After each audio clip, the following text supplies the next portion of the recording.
The 70s gave us Stairway to Heaven, but the 80s turned power ballads into arena-filling heartbreak. From Poison's Every Rose to Hearts Alone, bands like Journey, Def Leppard, and Scorpions proved emotion could be loud. These aren't just songs, they're the soundtracks of a rock generation.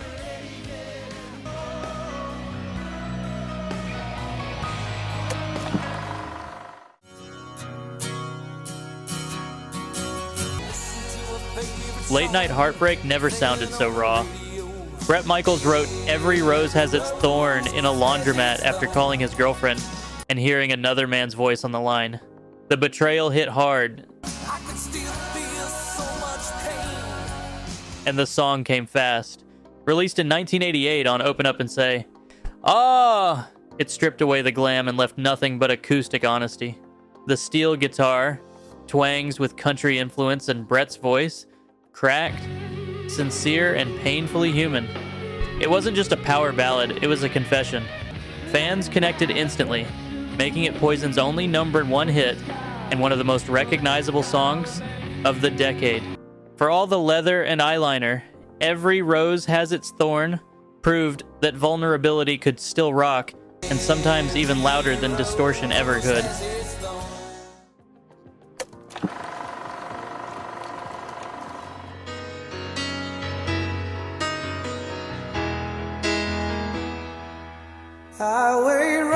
By the early 80s, Journey had mastered arena rock, but Faithfully showed they could master intimacy too.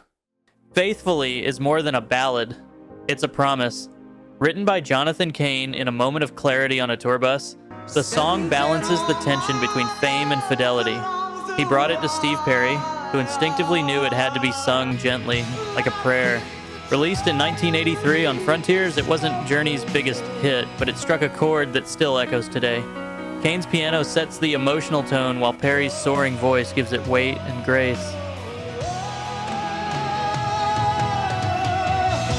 It became an anthem for anyone missing someone miles away, a song of devotion in a life built on distance and goodbyes. Decades later, it still plays softly through open windows on late-night drives home.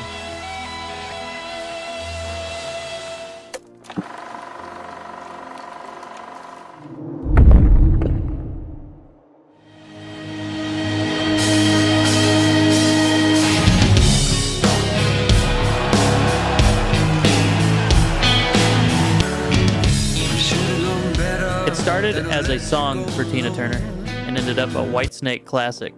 David Coverdale co-wrote Is This Love with John Sykes during a writing session intended for someone else, but the track fit Whitesnake like a glove. Released in 1987 on their self-titled album, it brought sensuality and restraint to a band known for riffs and swagger. The clean guitars, breathy vocals, and slow-burning tempo made it a standout, and a radio staple. 'Cause it's really got a hold on me. Coverdale's delivery is smooth and aching, asking a question that feels as uncertain as it is timeless. It peaked at #1, 2 on the Billboard Hot 100, and showed that even hard rock bands could wear their hearts on their sleeves and still fill arenas. Behind the smoke and lights, this song proved that softness could shine just as bright.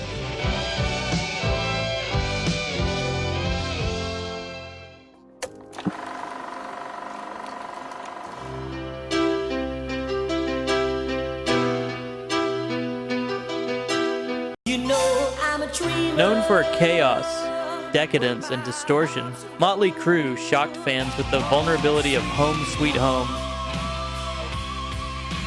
This wasn't just a power ballad, it was a turning point. Released in 1985 on Theater of Pain, it showed a different side of the band, reflective, nostalgic, even tender. Tommy Lee composed the piano melody during a quiet moment on the road, and suddenly the loudest band in LA had something soft to say. At first, the label resisted it. Ballads didn't sell, they said, but fans proved them wrong. MTV helped push the video into heavy rotation, and by 1987, the song had become a Crüe classic. It inspired a wave of similar ballads across the glam metal scene, bands trying to match that emotional punch. Home Sweet Home didn't just break the mold, it redefined it.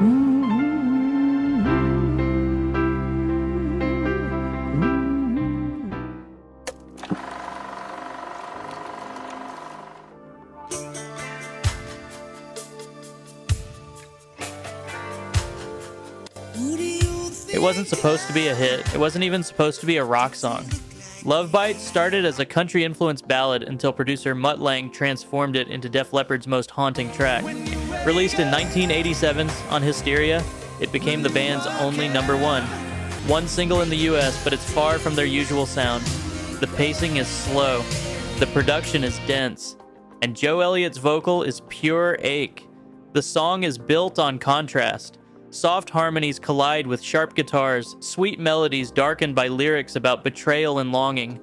It doesn't explode, it unfolds like a slow-motion heartbreak. Love Bites isn't just a ballad. It's the sound of regret echoing through stadium speakers. Big, bold, and uncomfortably honest. It's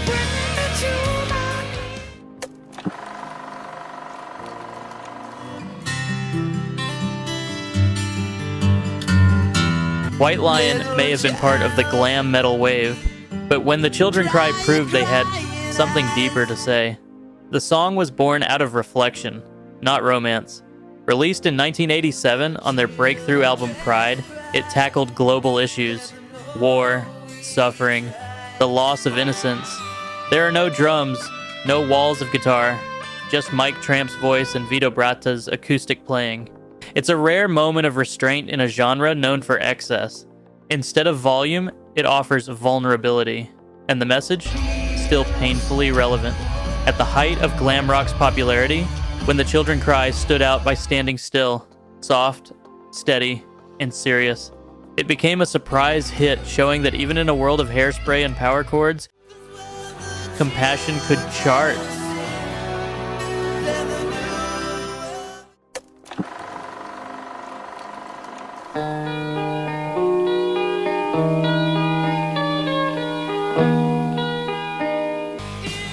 Germany's Scorpions weren't strangers to ballads, but Still Loving You took emotional intensity to another level. Released in 1984 on Love at First Sting, the song stretches over 6 minutes and builds like a storm. It's a desperate attempt to win back a lost love, told through soaring vocals and powerful dynamics. Klaus Meine's voice moves from whisper to wail while the guitars melt into sweeping harmonies. The song found massive success in Europe, particularly France, where it sparked rumors that it caused a spike in birth rates. No joke. Still Loving You became the ultimate slow burn ballad, theatrical, heartfelt, and thunderous. It showed that power ballads didn't have to be brief or formulaic. Sometimes heartbreak deserves a 6-minute symphony.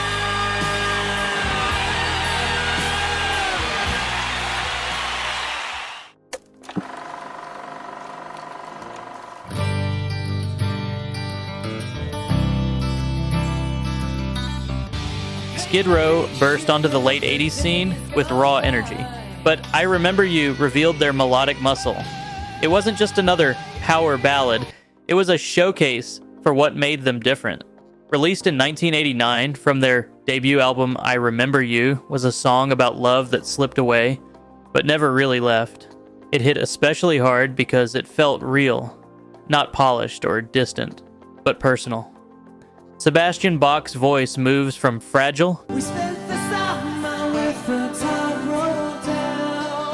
to ferocious, holding nothing back. The band follows him with power and control, never drowning him out. It quickly became a fan favorite, played at proms and breakups alike, giving Skid Row more than just edge. It gave them heart. For a band known for attitude, this was the moment they opened the door and let us in.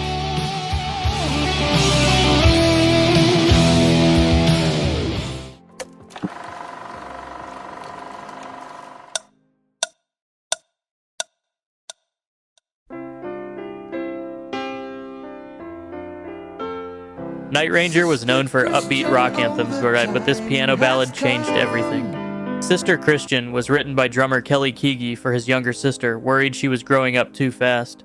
Released in 1984 on Midnight Madness, it begins tender and reflective, then explodes into that iconic chorus, "Motoring, what's your price for flight?" Keagy sang lead himself, giving the song an unexpected intimacy. Fans didn't just hear it, they felt it.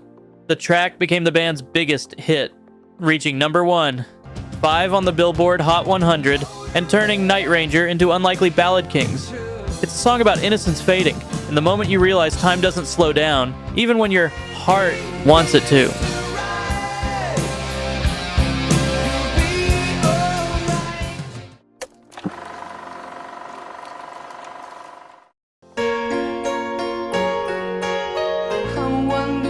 Heart had already dominated the 70s, but Alone marked their powerful reinvention in the MTV era. Originally written by Billy Steinberg and Tom Kelly, the song found its true form with Ann and Nancy Wilson. Released in 1987 on Bad Animals, Alone starts in a whisper and ends in a storm. Ann Wilson's voice trembles with vulnerability in the verses, then launches skyward in the chorus. It reached number one on the Billboard Hot 100, and cemented Heart's comeback with a generation that knew them from music videos, not vinyl. The production is classic 80s, layered, dramatic, widescreen, but the emotion never feels fake. It's heartbreak with teeth. Decades later, Alone is still that song you sing when no one's around, or when you need to remind yourself just how powerful being broken can sound. These ballads defined a decade, broke a few hearts, and never left our playlist. Hey, let's hear them one more time, louder than ever. Every rose has its thorn.